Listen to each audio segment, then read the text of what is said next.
ఆంధ్రప్రదేశ్లో జరిగేటువంటి రాజకీయము దేశ స్థాయిలో ఎప్పుడు ఒక దృష్టిని కేంద్రీకరిస్తూనే ఉంటుంది. ప్రతి ఒక్క రాష్ట్రాల్లో ఉన్నటువంటి పెద్ద పెద్ద రాజకీయ నాయకులు ఆంధ్ర రాష్ట్రంలో ఏమి జరుగుతుంది అని తొంగి చూస్తూ ఉంటారు.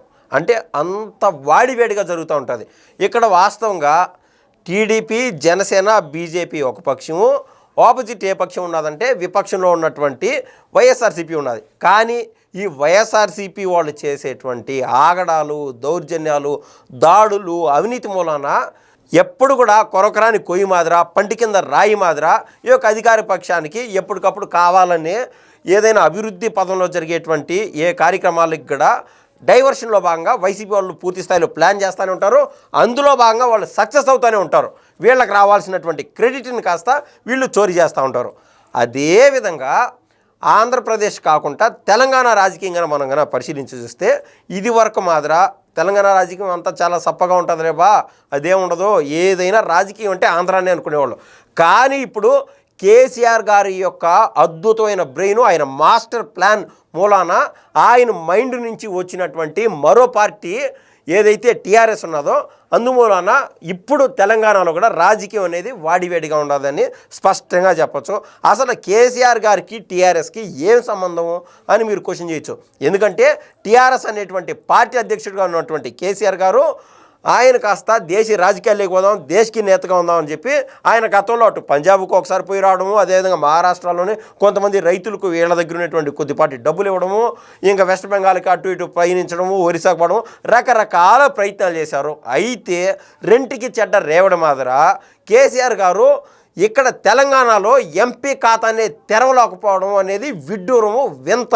ఇంట గెలిచి రచ్చ గెలిచాలంటారు. అట్లాంటిది ఇంటే గెలిచినప్పుడు రచ్చ ఏ విధంగా గెలుస్తారు? అందుమూలన కేసీఆర్ గారు ఆ మధ్య జరిగినటువంటి ఎంపీ ఎలక్షన్స్లో పూర్తి స్థాయిలో బూమ్రాంగ్ అయ్యి బీఆర్ఎస్కు సంబంధించినటువంటి ఎంపీ స్థానాలు కూడా కోల్పోవడం జరిగింది. గుడ్డు సున్నాతో మిగలడం జరిగింది. ఇది వాస్తవం. అయితే నేను ఇందాక చెప్పినట్టు కేసీఆర్ గారు మాస్టర్ బ్రెయిన్, మాస్టర్ మైండెడ్ అని ఎందుకు చెప్పినానంటే ఇప్పుడు బీఆర్ఎస్కు ఉన్నటువంటి ఆప్షన్స్ ఏంది, బీఆర్ఎస్లో ఉన్నటువంటి కొద్దిపాటి ఎమ్మెల్యేలు ఎవరైతే ఉన్నారో అందులో దాదాపు 15 నుంచి 20% మంది ఎమ్మెల్యేలు అటు అధికార పక్షంలో ఉన్నటువంటి కాంగ్రెస్లోకి వెళ్ళిపోయినారు.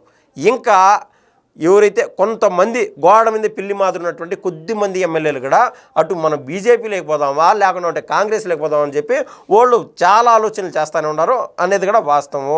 ఇప్పుడు బీజేపీలోకి కన్నా పోతే ఒకవేళ గెలవలేకపోతే పరిస్థితి ఏంది, అసలు బీజేపీకి తెలంగాణలో అంత శక్తి సామర్థ్యం ఉన్నాయా అని అనేక లెక్కలు కడతానే ఉన్నారు. అయితే బీజేపీ కన్నా ఈసారి జరిగేటువంటి ఎలక్షన్స్లో అటు టీడీపీ మద్దతు, అదేవిధంగా జనసేన మద్దతు కన్నా తీసుకుంటే ఖచ్చితంగా బీజేపీకి కూడా అధికారంలోకి వచ్చేటువంటి అవకాశం అంటూ ఉంది. ఇప్పుడే కన్నా మనం బీజేపీ లేకపోతే ఆయా స్థానాల్లో ఆయా నియోజకవర్గాల్లో ఎమ్మెల్యే స్థానాలు దక్కించుకోవచ్చు, అదేవిధంగా ఎంపీ స్థానాల్లో దక్కించుకోవచ్చు అని చెప్పి చాలామంది నేతలు ఆలోచన చేస్తూనే ఉన్నారు.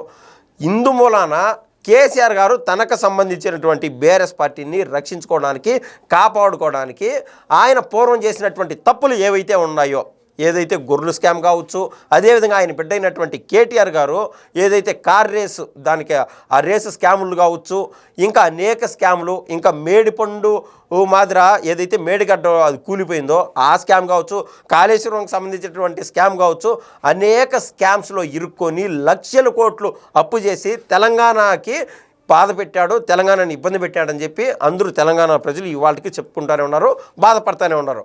సో బీఆర్ఎస్కి ఆప్షన్స్ లేవు.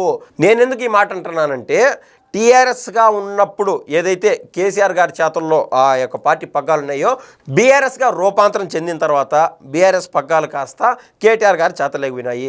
పూర్తి స్థాయిలో బీఆర్ఎస్లో ఉన్నటువంటి అంతమంది నాయకులతో కూడా కేటీఆర్ గారే మాట్లాడుతూనే ఉన్నారు, ఆయనే యాక్సెస్ మెయింటైన్ చేస్తున్నారు. సో కేసీఆర్ గారు బీఆర్ఎస్ నేతలకి పూర్తి స్థాయిలో దూరం అయిపోయినాడు, ఆ టచ్ అంటూ మెయింటైన్ చేయలేదనేది వాస్తవము.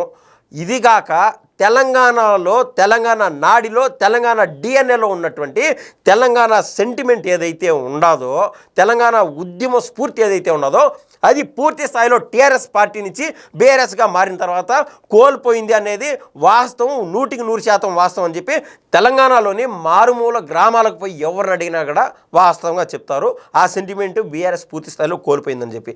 ఇందుమూలాన ఖచ్చితంగా బీఆర్ఎస్ కన్నా సర్వైవ్ అవ్వాలంటే బీజేపీతో పొత్తు పెట్టుకోవాలా లేదా బీజేపీతో విలీనం అవ్వాలా అని చెప్పి అనేక మంది మేధావులు ఇప్పటికీ అభిప్రాయపడుతూనే ఉన్నారు.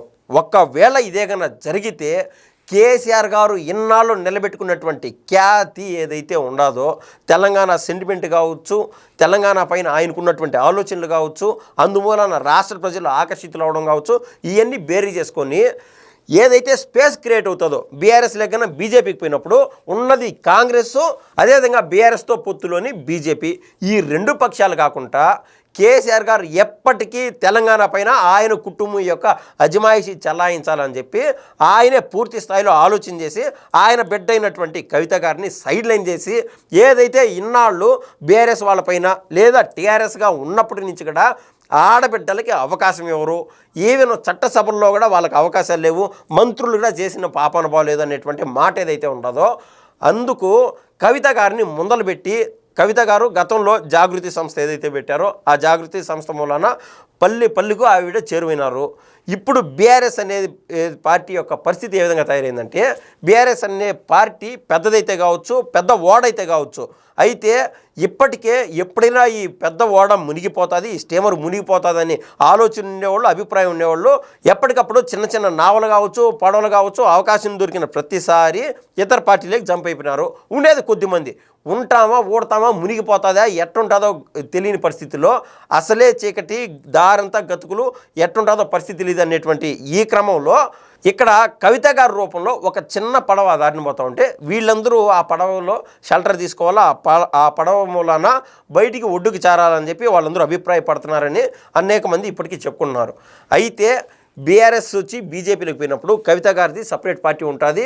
భవిష్యత్తులో ఎప్పుడైనా సరే 5 ఏళ్ళ తర్వాత 10 ఏళ్ళ తర్వాత అటు బీజేపీతో బీఆర్ఎస్కి పూర్తి స్థాయిలో ఏదన్నా చెడిపోతే ఇమ్మీడియట్గా టీఆర్ఎస్ పార్టీలో జాయిన్ అయిపోయి టీఆర్ఎస్ని టేక్ ఓవర్ చేసుకోవచ్చు. ఏదైనా సరే కల్వకుంట్ల వారి చేతుల్లోనే ఆ టీఆర్ఎస్ పార్టీ ఉంటుంది అనేది కేసీఆర్ గారి అభిప్రాయం కూడా అని ఇవాళ అనేక మంది చెప్తున్నారు. కేసీఆర్ గారి యొక్క ఆలోచనలు ఇది వరకుగా మనం గమనించి చూస్తే ఆయన ఆలోచనలు ఏదైనా ఒక ఆలోచనగా రూపకల్పన చేస్తే ఒకేసారి 3 ఆప్షన్స్ పెట్టుకుంటాడు, plan A, plan B, plan C అని. అందుమూలన ఈ యొక్క టీఆర్ఎస్ పార్టీ అనేది కేసీఆర్ గారి యొక్క ఆలోచన మూలానే పుట్టిందని ఇవాళ జనం చెప్పుకుంటున్నటువంటి అభిప్రాయం. ఇదిగాక కేసీఆర్ గారు ముఖ్యంగా భయపడుతున్నటువంటి బాధపడుతున్నటువంటి ఫ్యాక్టర్ వచ్చి టీడీపీ. ఈ టీడీపీ అనేటువంటి పార్టీ ఆంధ్ర రాష్ట్రంలో అఖండ మెజారిటీతో అధికారంలో ఉన్నది. ఇప్పుడు పూర్తి స్థాయిలో టీడీపీ జాతీయ స్థాయిలో ప్రభావం చూపించాలంటే రేపో మాపో తెలంగాణలో పోటీ చేసేటువంటి ఆవశ్యకత కూడా ఉంటుంది, ఆలోచన కూడా ఉంటుంది. ఆ మధ్య ఖమ్మంలో కావచ్చు, కరీంనగర్లో కావచ్చు స్థానిక సంస్థల ఎన్నికల్లో టీడీపీ తన ప్రభావం అంటూ ఖచ్చితంగా చూపించింది. సో టీడీపీని ఎట్లా చేసి తెలంగాణలో చంపేయాలా, టీడీపీ మరోసారి రాకూడదు అని చెప్పి కేసీఆర్ ఆలోచనగా చెప్పుకోవచ్చు. ఎందుకంటే టీడీపీలో ఈరోజు ఇప్పటికిప్పుడు మనం బేరీ చేసి చూస్తే గతంలో ఉన్నటువంటి 100 మందిలో దాదాపు 70 మందిని కేసీఆర్ గారు తీసుకెళ్ళిపోయినారు. టీడీపీలో నుంచి పెద్ద నేతలందరినీ కేసీఆర్ గారు తీసుకెళ్ళిపోయినారు. అటువంటి నేతలు కూడా ఇప్పుడు అటు కాంగ్రెస్లోకి అటు బీజేపీలోకి పోవాలని చూస్తున్నారు. ఎందుకంటే కేటీఆర్ గారి యొక్క నాయకత్వంతో వాళ్ళు ఇమ్మడలేకున్నారు అనేది వాస్తవం. సో టీడీపీ అనేది ఈ క్రమంలో కవిత గారితో కన్నా చేరితే ఈ క్రమంలో కేసీఆర్ గారు పూర్తి స్థాయి తనకున్నటువంటి ఆలోచనలన్నీ క్రోడీకరించి కవిత గారితో టీడీపీతో పొత్తు పెట్టుకునే విధంగా ఉసిగొలుపుతున్నాడు. ఏదైతే బీఆర్ఎస్ నుంచి బయటికి వెళ్ళిపోయినటువంటి టీడీపీ నేతలు కాస్త టీఆర్ఎస్ రూపంలో కవిత గారు దరిచేరి రేపో మాపో టీడీపీతో కన్నా పొత్తు పెట్టుకుంటే అది కూడా కేసీఆర్ గారికి ఉపకరించేటువంటి అవకాశం ఉన్నది. సో ఈ ఆలోచన అన్నిటి మూలాన కవిత గారు పార్టీ ఏదైతే టీఆర్ఎస్ అనేటువంటి పార్టీ పెట్టారో అది కేసీఆర్ గారే పెట్టారు. ముఖ్య ఉద్దేశం ఏంటంటే కేసీఆర్ గారి కుటుంబం చేతల్లోనే తెలంగాణ ప్రజలు ఉండాలనేది కేసీఆర్ గారి యొక్క ముఖ్య ఉద్దేశంగా మనకైతే ఇవాళ కనపడతా ఉన్నది. ధన్యవాదాలు.